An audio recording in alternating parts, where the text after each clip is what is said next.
नमस्कार दर्शक बंधुरा मधुमिता रान्नाघरे आरो एकबार सबाइके स्वागत जानाई। आजके आमी माछेर आरेकटी दुर्दान्त रेसिपि निये एसेछि सर्षे दिये पाबदा माछ। এই সর্ষে দিয়ে পাবদা মাছ গরম ভাতের সাথে দারুণ লাগে খেতে। আমরা সবাই এই সর্ষে দিয়ে পাবদা মাছ বাড়িতে বানিয়ে থাকি। আমি কিভাবে বানাবো আজকে সেটাই করে দেখাবো। তাহলে দেখে নেওয়া যাক আজকের রেসিপিটি। আমি এখানে 6 পিস মতো পাবদা মাছ নিয়ে নিয়েছি। প্রথমে হাফ টিস্পুন মতো নুন আর তার সাথে হাফ টিস্পুন মতো হলুদ আর হাফ টিস্পুন মতো গুঁড়ো লঙ্কা দিয়ে ভালো করে এটাকে মাখিয়ে নেব।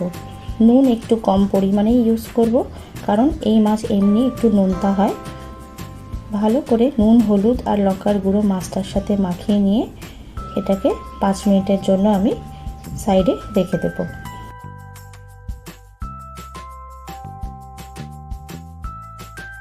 ভালো করে মশলাগুলো মাছে মাখানো হয়ে গেছে। এরপর এখানে আমি একটা মশলা তৈরি করব। তার জন্য 1 টেবিল স্পুন মতো পোস্ত, 1 টেবিল স্পুন মতো কালো সর্ষে আর 1 টেবিল স্পুন মতো হলুদ সর্ষে নিয়েছি। মিক্সির ছোট বাটিতে সব মশলাগুলো একটা একটা করে আমি দিয়ে দেব। তারপর তার সাথে 3টে কাঁচা লঙ্কা দিলাম। এই পোস্ত সর্ষে দিয়ে মিহি একটা পেস্ট তৈরি করে নেব। দেখুন ঠিক পেস্টটা এইরকম হবে। এরপর কড়াইতে আমি 2 টেবিল স্পুন মতো সর্ষের তেল দিয়ে দিলাম। তেলটা একটু ভালো গরম হলে একটা একটা করে মাছ এর মধ্যে আমি দিয়ে ভালো করে ভেজে নেব। এই মাছ বেশি কড়া করে ভাজবো না কারণ পাবদা মাছ এমনিতে একটু নরম হয়।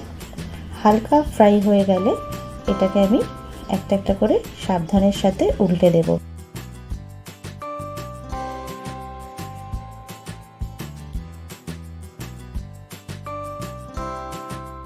পিঠ হালকা ফ্রাই হয়ে গেলে এই মাছগুলোকে আস্তে আস্তে একটি অন্য পাত্রে তুলে নেব।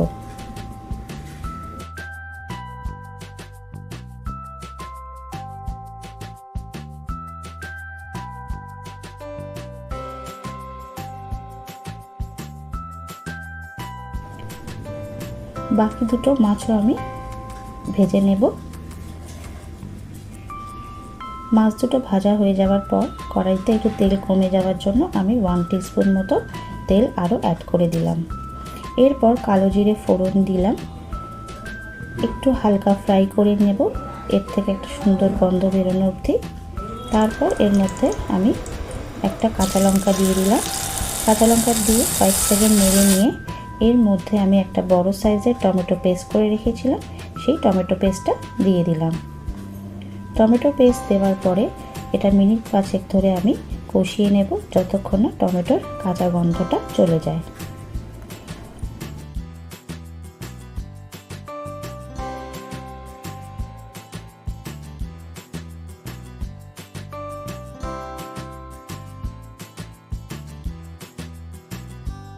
এরপর এর মধ্যে সর্ষে বাটাটা দিয়ে দিলাম আর তার সাথে সামান্য জল অ্যাড করেছি। আর হাফ টিস্পুন মতো নুন, হাফ টিস্পুন মতো লঙ্কার গুঁড়ো আর তার সাথে হাফ টিস্পুন মতো হলুদ গুঁড়ো দিয়ে ভালো করে সর্ষে বাটার সাথে মশলাগুলোকে মিশিয়ে নেব। মশলা মিশিয়ে নেওয়ার পরে এটাকে আমি ঢাকা দিয়ে দেবো যতক্ষণ না ঝোলটা ফুটে ওঠে। ভালো করে ঝোলটা ফুটে উঠলে এর মধ্যে আমি 3-4টে কাঁচা লঙ্কা দিয়ে দিলাম। কাঁচা লঙ্কা দিয়ে আরও মিনিট 5 এটাকে ঢাকা দিয়ে দিলাম। এরপর এর মধ্যে আমি ভেজে রাখা মাছগুলো একটা একটা করে দিয়ে দেবো।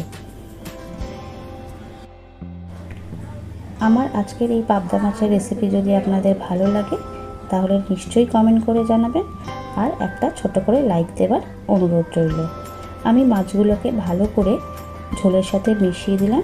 এরপর মিনিট 5 জন্য এটাকে ফুটিয়ে নেব।